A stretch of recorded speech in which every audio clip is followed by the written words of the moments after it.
Welcome back. Time for this week's Capitol Report with Pat McGuigan of CapitolBeatOK.com.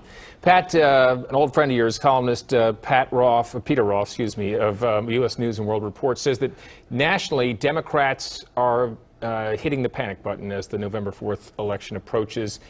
You think he's right?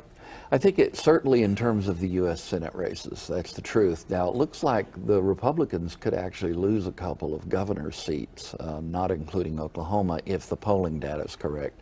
But when it comes to the U.S. Senate, the underlying trends are not good for retaining Democratic control of the U.S. Senate.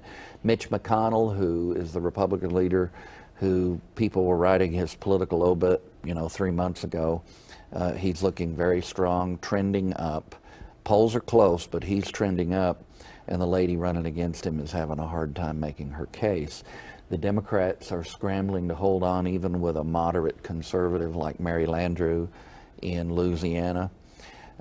Mark Udall, Colorado, who has been a pretty popular politician, he's in trouble. Mark Warner in Virginia. I'm just running through some of the big name Ds that you're going to see one or two of those go down, and then in combination with the other races and the open seats, the Republicans are very optimistic that they're going to be able to hold control.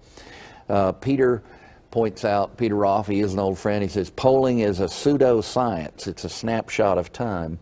But when you have a New York Times story by a reporter like Jonathan Martin, and the title of the story is Obama's Party Benches Him, I think you could conclude that the president is having his share of problems. It's very important to remember in context that Ronald Reagan lost ground in the Senate, lost the Senate to Republican control for the first time since World War II. They got it in 80 and then lost it in 86.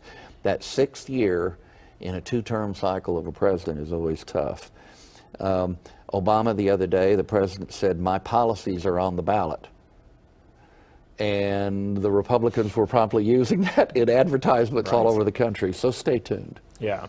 Well, something that we both have found fascinating is the kind of ongoing collapse of the historical Democratic voter registration advantage here in Oklahoma. Sketch that out for us, and what does it mean for this year's election? It's hard to believe 35 years ago, the Democrats had 3/4 of the voters who registered in Oklahoma.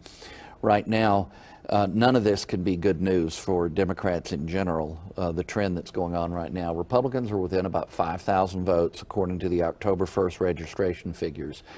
There was another couple of weeks of new registration after that, and we'll know right around Halloween, we'll know what the numbers are. And I'm projecting that ours will either have a plurality or be within like 1,500 of having a plurality. Now, even bigger might be the surge for independents. Right. 12.6% of the registered voters in the state now. There's going to be some Democrats be able to withstand that underlying surge. Maybe a young man like John Handy Edwards in urban district here in Oklahoma City where the trends are a little more moderate. Let's watch, and we'll have a lot to talk about in a couple of weeks. Yes, we will. All right, Pat. You can read more about these and other topics at CapitolBeatOK.com. For Pat McGuigan, I'm Alex Cameron. Have a great day.